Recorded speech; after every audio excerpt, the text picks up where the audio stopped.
Hello, my name is Iris Linnea. I've got a permanent ostomy and a Barbie butt. If you've got no idea what I'm talking about here, keep watching. I'm going to explain that in this video. And also, if you are considering to have an operation to have a permanent ostomy and you are wondering what your lovely bum is going to look like after the operation, also keep watching. I'm going to talk about that as well. Barbie butt is a term that is used among people who have an ostomy. It is used in a very informal and also joking manner to describe what the bum is like after having an operation where you get a permanent ostomy. And there are many reasons why a person may need to have an ostomy, but basically the ostomy can be either temporary or permanent. And if you have a temporary ostomy, it means that it's only meant to be, well, a temporary solution. And the plan is that in the future the ostomy will be reversed and you are no longer going to have a stoma bag, and you're also going to go back to pooping the normal way. And this is what I had several years ago. When you have a permanent ostomy, it means that you are going to have it for the rest of your life. It also means that it's not possible to reverse the ostomy and go back to the normal way of pooping. And why is that? It's because when the surgeons do the operation, they are also going to remove the anus and kind of like stitch up the rear end of the person. After the operation, you of course have your permanent ostomy, and that's your way of pooping now. And where you once had an anus, there's now only a scar. And that's where the term Barbie butt comes from. Barbie butt is definitely not a medical term. If you are going to meet a surgeon to talk about having a permanent ostomy and the operation, I'm pretty sure the surgeon is not going to tell you that. So after surgery you are going to have this Barbie butt. No. But when it comes to any ostomate, I think it's up to them if they want to talk about having a Barbie butt or not. Like, definitely everyone's own choice. Probably not everyone likes that.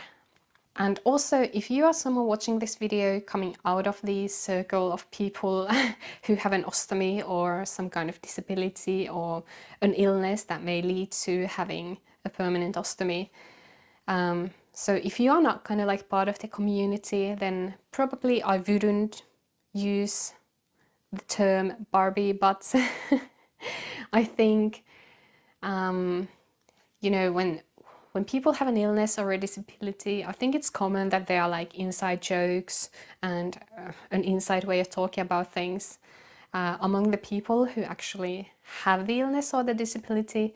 But if other people use the same phrases or jokes, it might sound a little bit offensive. So yeah, in that case, I probably wouldn't say Barbie butt. Go to anyone and ask like, oh, so how is it to have a Barbie butt, unless you are definitely sure that it's okay with them to talk about it that way. And me personally, I actually don't say a Barbie butt. I don't call my bum a Barbie butt, but I think that's probably mainly because I'm not a native English speaker and I don't live in an English-speaking country. I live in Finland, and in Finland we have an own way of describing this same thing. In Finnish language, among people who have an ostomy, we don't say a Barbie butt, we actually say muumipylly, which means a Moomin bum. If you don't know Tove Jansson and her Moomin characters, then go ahead and Google it. Moomins are a very big thing in Finland. literally everybody knows Moomins and have been watching Moomins when they were kids, and yeah, there are many people who are huge Moomin fans. So we ostomates, we say that with a permanent ostomy we have muumipylly. And I actually have a funny story about this. A couple of weeks ago I was at a wedding.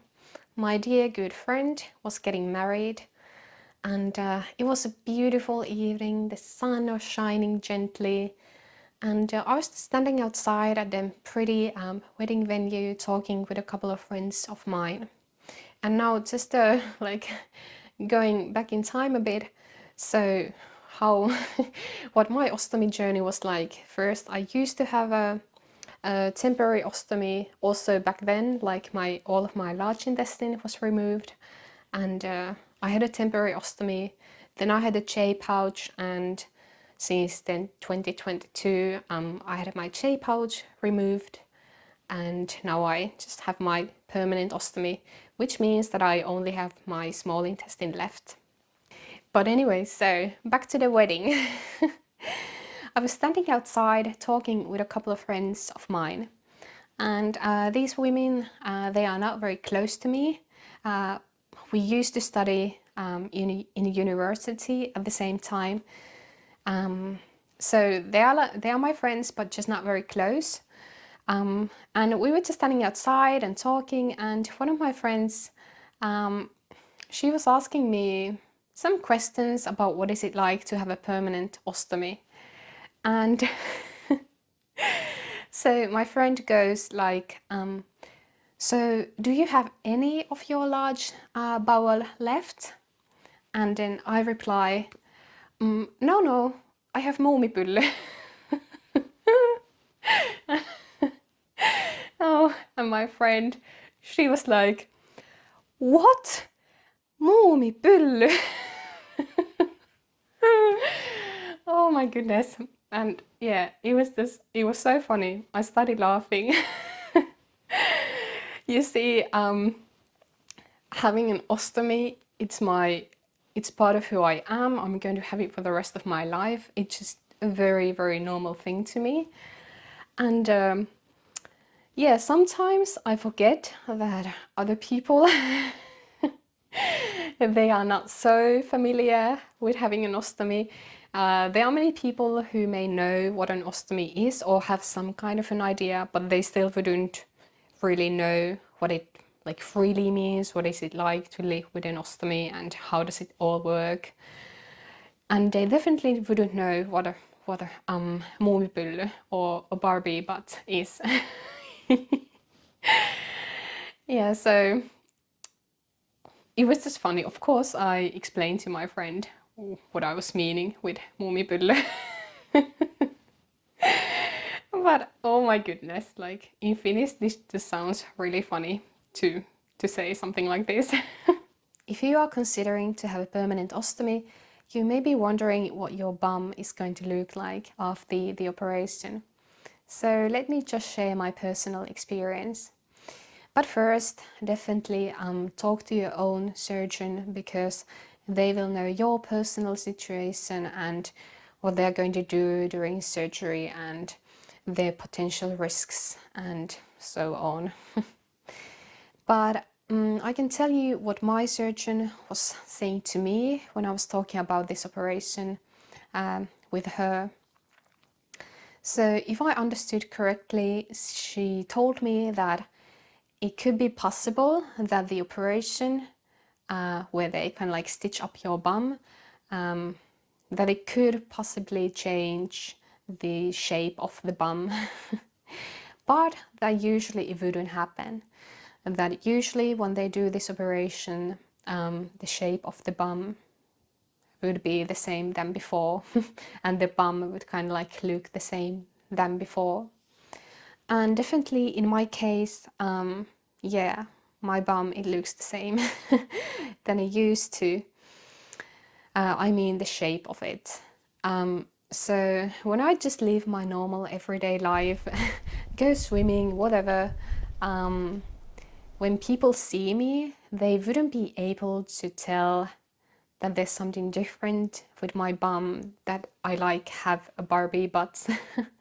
They wouldn't be able to know this unless I told them myself.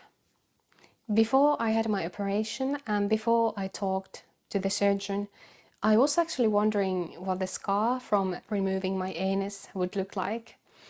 And first I thought that maybe it would be something similar, like the scar that I have from my previous ostomy, that I got after my previous ostomy was reversed.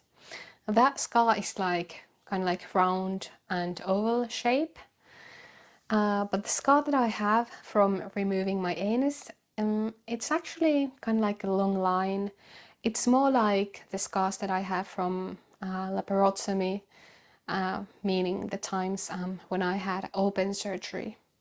The scar that I have in my bum is actually quite long. When I had the operation, the surgeons, they didn't only remove my anus, they also needed to remove one fistula I had. And I think because of that, they needed to make a bit longer cuts to be able to get the fistula out as well. To me personally, there's nothing ugly about this. It's only a scar that I have. And also during time, any scar, the red color, it will get lighter, and the scar, it will get softer. And it's even possible to treat your scars to make them softer and more flexible. This was Barbie, but in Finnish muumipylly, briefly explained. Thank you so much for watching this video, and also thank you for sharing your comments and stories on my previous ostomy facts video and other videos as well. I know that many people who follow my content on social media have been going through difficult times with, for example, illness and disability or mental health, and that many are also professionals working in healthcare and doing important work. So yeah, I just want to send my good wishes to all of you, and I will see you in my next video.